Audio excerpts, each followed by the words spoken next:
Hello again, everybody, and welcome to this week's edition of Wildcat Weekly. I'm your host, Mr. Chrisman, and in this week's episode, we'll recap the LC men's football victory over Belhaven, talk to our LC correspondent, Alonzo Bellamy, and update you on the LC men's and women's soccer teams.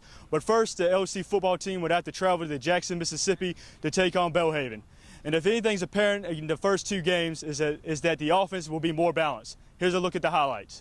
Whoever you line up in front of, no matter who it is, the ref get your way, you hit him too. Let's go, baby. Hey, bro, we got to show these people, show the whole nation who he is. Let's go, baby. Body bags on three. 1, 2, 3. The LC Wildcats will look to improve to 2-0 on the season as they travel to Jackson, Mississippi to take on the Belhaven Blazers.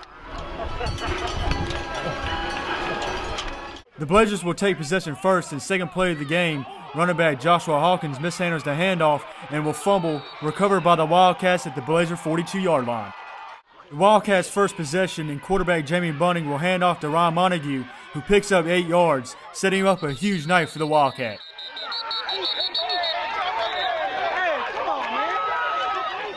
Fourth and 1 for the Wildcats, and Bunning will hand off to Montague, who picks up 2 yards and a Wildcat first down. After 3 straight incompletions, the Wildcats will have to settle for a field goal as Adon Oliveras connects from 29 yards out. Wildcats up 3-0. The LC defense will continue to play fast as running back Kedro Edley would be dropped for a 1-yard loss. Third down for the Blazers, and former Ole Miss quarterback Raymond Cotton's pass will be broken up by Richard Logan. You got to keep playing fast, defense. The Wildcats will continue to feed the workhorse in Montague, who picks up 10 yards and an LC first down. Oh, yeah, baby. Hand off to Montague. Bunning again gives the ball to Montague, who shows his versatility as he catches the ball to the backfield for a 10-yard pickup.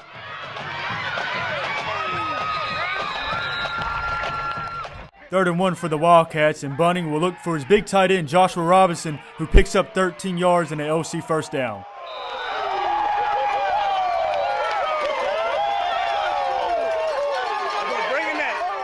Bunning will connect with Jerome Wright for 17 yards. However, the drive will stall after the Wildcats turn the ball over on 4th down.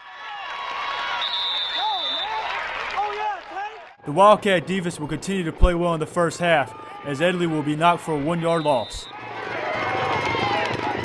Second and long for the Blazers, and Cotton will try to make something happen, but will be stopped for a 3-yard loss.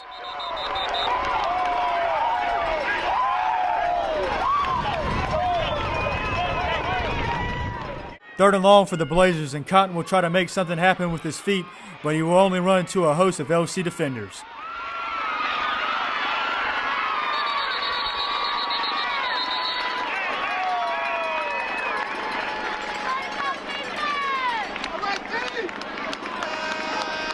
On us is when we got undisciplined, okay? All right, so let's make sure we stay disciplined. The Blazers moving the ball well on the Wildcat defense. Cotton will find Frederick Boggs, who not only loses 3 yards, but loses the ball as well.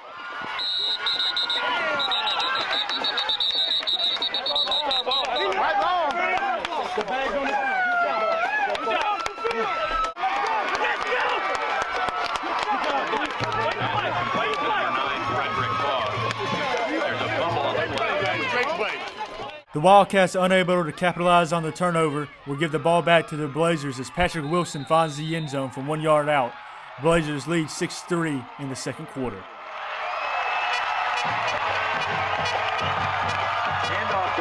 That's the only way they're beating us. They are not better than us. Jerome Wright. Am I right or wrong? Hey, let's play some defense. Come on, boys. Hey, let's go. Come together. Be good. Let's take the L there.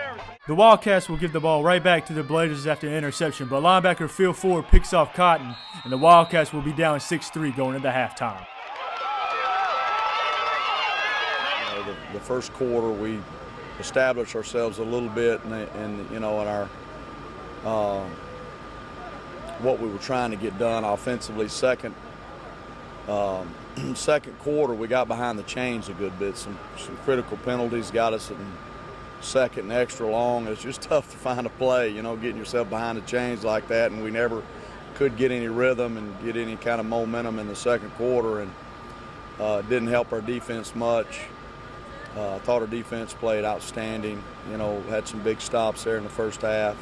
Run that thing, Ryan. Start of the third quarter, and the Wildcats take advantage of the good field position as Montague rips off a 50-yard touchdown, putting the Wildcats on top 10-6 early in the third quarter.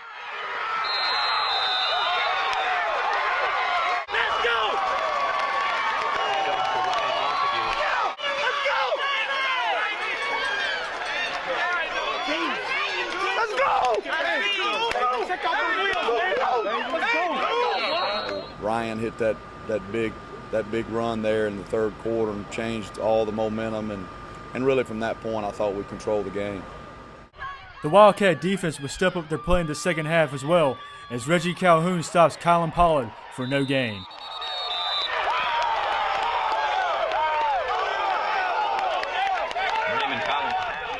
Fourth and 1 for the Blazers, and Wildcats linebacker Dominic Graham will stop Cotton for a 2-yard loss.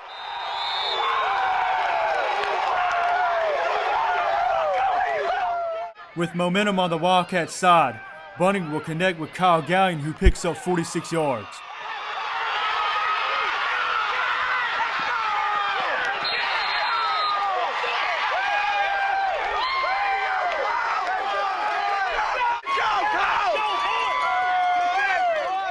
After the huge gain through the air, Montague will find pay dirt for his second score of the day. Wildcats extend their lead 17-6.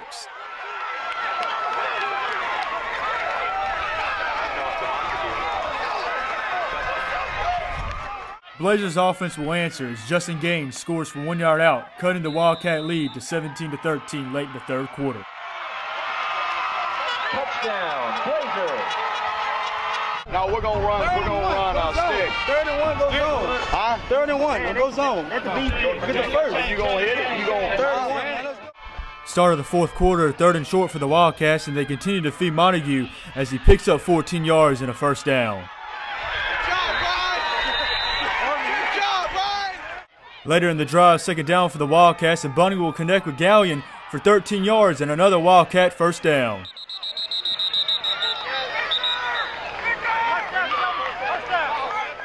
The Wildcats' drive would be cut short after an interception, and the Blazers trying to capitalize on the turnover as Cotton tries to find some running room but only picks up 3 yards. Second down for the Blazers, and Cotton will look for Justin Gaines in the flat, but Reggie Calhoun was stopping there for a loss of 3 yards.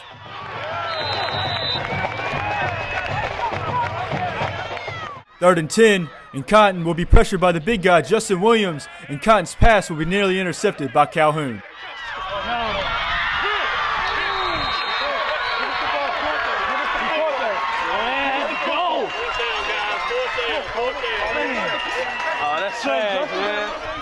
After a Blazer punt, Bunning will find Jerome Wright for 13 yards on third down, which will ignite a long drive for the Cats.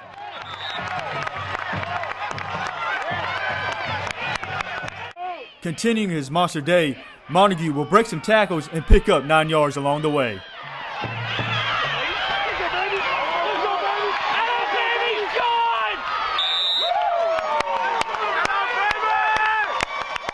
Third and 10, and Bunning will hook up with Cortland Bell for 11 yards and a first down.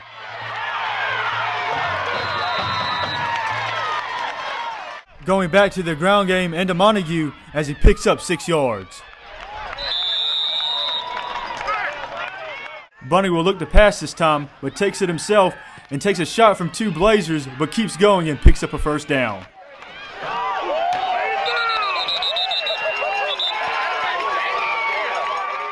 Later in the drive, 3rd and 8, and a different back. This time, Reggie Sims will pick up 7 yards. I want to run, guys. They're going to stack it up in there. Nebraska or what? What? I want Peter. Bring it all back. I want Peter. Bring it all back. They're going to stack it up again. 4th and 1, and who else but Montague, who burst through the line picking up 14 yards and his 3rd score of the day, capping an 8-minute drive for the Wildcats as they go up 24-13 in the 4th quarter. I just had, there was no doubt. It never even crossed our mind. Anything go wrong on a field goal, we blocked, you know, they scoop and score. You know, you just take your chance, and if you don't get it, you know, they still got to drive the length of the field with seconds to go. So I just didn't feel like there was any choice there but to do what we did. It was in a clutch situation, and hey, big-time players make big-time plays, and we just drove. That's how we put a drive together. We worked that every day, 2-minute offense, but that was like 8 minutes, and we drove the ball like that. So I feel like we could do that anytime, at any point in the game.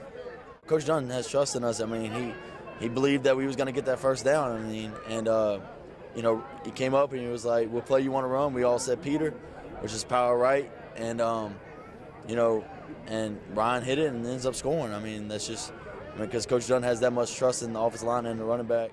The Wildcats will improve their record to 2-0 after beating the Belhaven Blazers 24-13. With the loss. We handled every kind of adversity tonight. Every kind. We were down. We struggled. What? We can't. But look at me. Hey, you overcame. And you battled for 60 minutes, and you're 2-0. Now, great job by the Wildcats as they improved 2-0 after beating Belhaven, and they prepare for Wesley to take on number 6 Wesley. Alonzo, just talk about, you know, the preparation going into this game. You know, y'all had a bye week last week.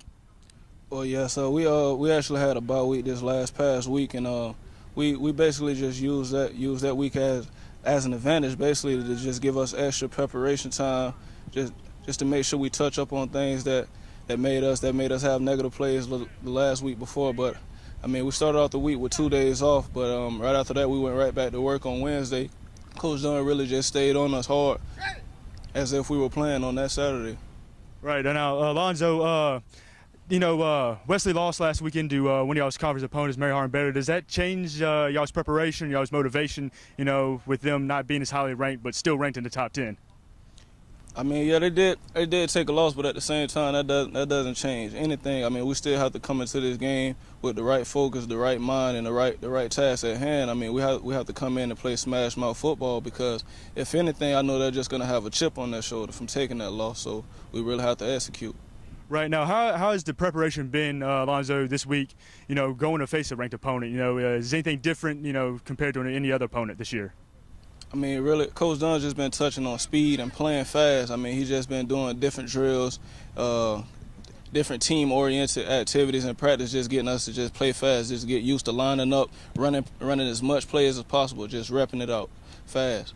Right now, Alonzo, has Coach Dunn put anything new in the offensive game plan this weekend as y'all take on Wesley? As far as anything new, I mean, he's put in a couple new passing combinations, but we pretty much do everything the same. I mean, we're really probably going to go into this game running, because running the ball really helped us week before last.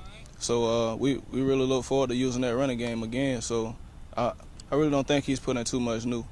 Now, Alonzo, just talk about Ron, you know, the past 2 games, about how good he's been and how much that helps the offense. Yeah, Ryan has really been outstanding these last 2 games. I mean, he's just been our workhorse. I mean, he's able to tote the ball 30 to 40 times a game, and I mean, Coach Dunn is really using it, because right now he's averaging just about 3 or 4 yards a carry. So that's really helping us open up our passing game when we're ready to take it in the air. Alonzo, now, yeah, talk about how that does help the passing game and opens up passing lanes for y'all. I mean, anytime you have a running back that's capable of breaking a big one every play, I mean, that holds the linebackers in a little bit longer. So when it's time for you to go up top over them, you'll catch the linebacker sitting in the box a little bit longer. So having a decent running game allows you to catch those linebackers cheating up looking for the run, and you go right over top of them. Thank you, Alonzo, for your time, and we look forward to talking to you again next week. Now, the LC soccer teams have been getting off to a great start, and last week they took on LSU Shreveport, and here are the highlights of how they've been doing. The LC women's soccer team was back at home for the 2nd straight game, taking on NAIA team LSU Shreveport. The Lady Wildcats are trying to bounce back from a loss to conference rival Mississippi College earlier in the week. Let's get to the action here. Heather McCutcheon driving now with an assist over to Brooke Martin, and that's going to be the first score of the game for Shreveport, taking a 1-0 lead in the 8th minute of the first half. LC trying to even things up here as Brandy Martin's driving, passes it to Sarah Smith. She takes a shot, and that's a nice diving save for the LSUS goalie. Shreveport still leading 1-0 here in the first. Speaking of good saves, watch this. Shreveport trying to add another goal, and that's a nice save for senior goalkeeper Emily Bro, one of the staples of this team, and not to mention she was the ASC Player of the Week. So after another Shreveport goal, LC trying to get on the board for the first time here in this game before the half. Aaron Briggs working in the middle of the field, passes it over to Clancy on the flank. As she's looking for somebody, she's going to pass it towards the goal, and Alex Corin comes out of nowhere, and that's a goal. LC right back in this game now as they only have a 2-1 deficit going into halftime. Lady Wildcats were hoping that some of the momentum they gained going into the break would carry over into the second half. But that just wasn't the case here tonight, as Haley Gerald is trying to drive and get a shot off, and she's going to be tied up with an LSUS defender as she couldn't get anywhere. Now Champagne with a free kick, trying to get the shot in, and that's going to go over the top of the goal. And basically, that was the story of the second half as LC loses this game 3-1 and falling to 3-3 on the season. We have played well enough to put ourselves in position to win. We need to execute a little bit cleaner in our possession and passing. But you know what? This program has grown so much. And you know, after last weekend when we took the 2 games down in Texas, I told them that we needed to just continue to play great, and we're playing well. I didn't think we played great tonight. We didn't connect as well. But I tell you what, I'm so excited about what I see from this team and where we go from here. The games that we played this week, a lot of the teams that we play the rest of the year, they come out as wins. So now it's the men's turn. Louisiana College played Mississippi College as well earlier in the week and also lost that game by a score of 4-0 as they look to bounce back, taking on LSUS as well. Have you ever heard the old saying, if you blink, you might miss something? Well, that's exactly how this game starts, as Jose Cordova broke free to put Shreveport up 1-0, with only 19 seconds passing on the clock. And let me tell you, folks, that wasn't the only odd thing that happened here tonight. So with that, LC's down early now, and they're going to try and answer as Kaio Sosa working up the middle, takes a shot and is wide. LC still down 1-0 early here in the half. Moving later into the half now, Rafi Ferreira setting up for a free kick. Here it is into the sea of people. Peter McLean out of nowhere, and that's a goal! LC now ties the game up right before halftime, and your score is 1-1 as McLean with a nice touch is going to put LC back in this game.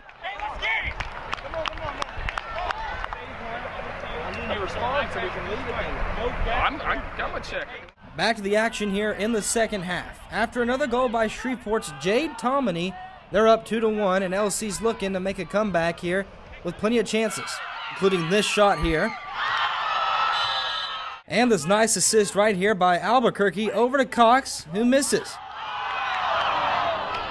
Missed opportunities is what plagued the Wildcats here in the second half, and the Wildcats are going to go on to lose this game by a score of 2-1 and fall to 3-2-0 on the season.